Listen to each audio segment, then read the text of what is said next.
Hey there, my name is James Lee. Thank you for clicking on this video. You're watching my channel 5149, where I share my thoughts about business, politics, society. So if you like what you see, help me out by liking, sharing, and subscribing. Today I want to talk about Andrew Yang, 2020 presidential candidate and now a candidate for the mayor of New York City.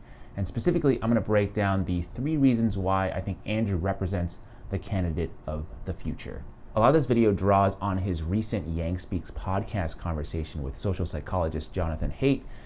Very interesting conversation, so definitely check it out if you haven't done so yet. But I thought a lot of the things they were talking about, for example, his way of approaching politics, is similar to what I believe and speak to on my channel, and is something that I think can be a force of good to break up the polarized state of American politics. So here we go. The first thing I want to jump into is that I think Andrew is unique in that he stands at the crossroads between 2 fundamental American values, which are dynamism and decency.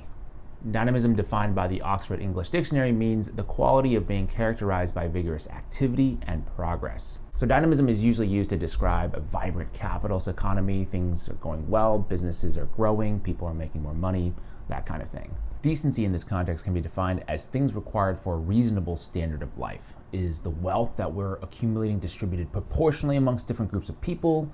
Basically, is there an equal opportunity for everyone? Dynamism is usually more closely associated with capitalism and decency more with socialism. Now, those 2 words obviously pack a lot of punch. People tend to have very visceral reactions when talking about one or the other. But what Andrew is able to do is to articulate a worldview that incorporates both. He's like, I like capitalism. It's been amazing for me. He built and sold a test prep business called Manhattan Prep for tens of millions of dollars.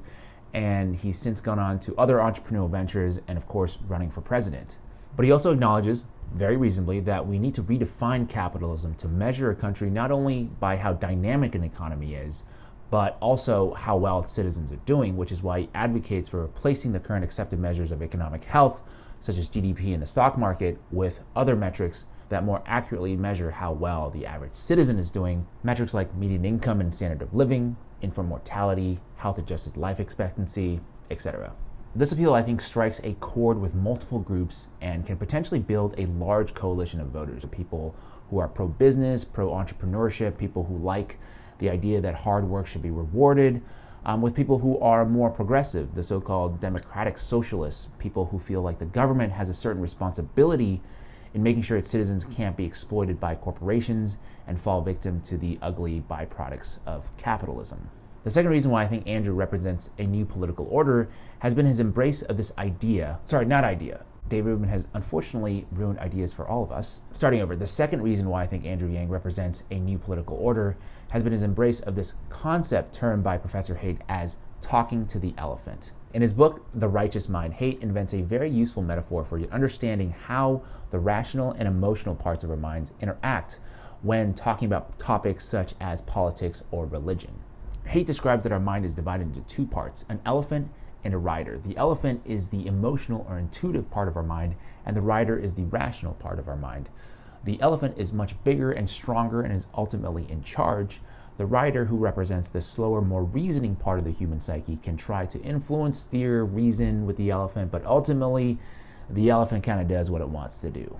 You know, this is something that the Democratic Party, I think, gets wrong all the time. They keep trying to appeal to reason and logic. Actually, it's more than the fact that they get it wrong. You know, something that really bothers me about the Democratic Party is that they always think that their ideas and values are the most just and the most correct. And if I don't share those same values, I'm attacked and shamed into thinking I'm a bad person. But I think Andrew approaches politics in a different way, and I want to cite UBI as an example here. So UBI, he calls it the Freedom Dividend, $1,000 a month for every adult. That idea is much more palatable to those who are on board with socialism, but conservatives, and honestly a lot of Americans in general, are going to reject UBI because it violates a core American tenet of rugged individualism, the belief that all individuals can succeed on their own and that government help for people should be minimal. But no, he addresses the elephant and grounds his argument in a fundamental conservative value that we have to work hard for our money. The government can't be just making it rain.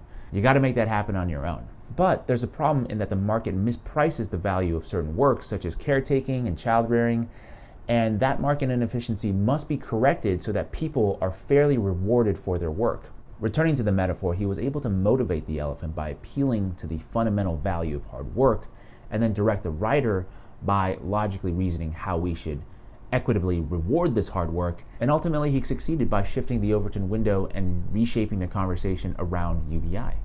Now, the third and final point I'd like to make is that I really appreciate Andrew's ability to acknowledge hypocrisy in both the Republican and Democratic Party. Technically, you don't have to do this to be successful in terms of getting elected, but if you want to actually change minds and behavior and maybe actually make this country a better place to live, you can't just bash the other side and say the word decency a bunch of times. Once again, obviously, I'm making not that subtle of a jab at Biden and Harris, but I will give you a more serious example. During the Supreme Court confirmation hearings for Amy Coney Barrett, Sheldon Whitehouse, the Democratic senator from Rhode Island, did this awesome presentation exposing the influence of dark money on Supreme Court nominations with facts and figures and charts. It was really in-depth and really well done, but it didn't make any difference or change any minds, because while he may have been willing to expose the Republican Party for hypocrisy, is he willing to do the same and critique the Democratic Party's cozy relationship to big tech or other multinational corporations? I mean, I don't know that much about him, but I haven't found any examples, but I can guarantee you that prominent Democrats like Chuck Schumer or Nancy Pelosi certainly haven't been willing to self-reflect. But so far, I think Andrew Yang has been able to do that, and that's why he was able to attract such a diverse group of supporters and outlast senators and congressmen and mayors in his presidential run. And on his campaign trail last year, he continuously hammered away on the point that Trump is a symptom of America's problems and not the cause of the problem itself. And that was something very refreshing to hear on the debate stage. And post-election, he rightly diagnosed that the Democratic Party unfortunately has taken on this role of the coastal urban elites who are more concerned about policing various cultural issues than improving the working class way of life. But unfortunately, that's something that doesn't really fit the narrative of the establishment Democratic Party or their corporate media surrogate MSNBC, which is why they tried their best to ignore him as much as possible. So yeah, there you have it, Andrew Yang. I think for those three reasons, he represents a new type of candidate, a new way of politicking that is more human-centered. And in this crazy world today, we could definitely use a little bit more humanity. #GangGang. Now, one word of caution I'd like to end on is that as he goes from being a business person to a presidential candidate to a media personality with his podcast and everything, and now back to a full-time politician, we shouldn't go easy on him. Like I talked about in my video last week, I'm going to be the hardest on the people I like, and I like Andrew. But I also know that getting into office has the potential to change people, and so if he's fortunate enough to win and become the next mayor of New York, I'm certainly going to be pumped. But I'm going to try to remain principled in assessing how he governs and whether or not the platform he has advocated for actually becomes policy.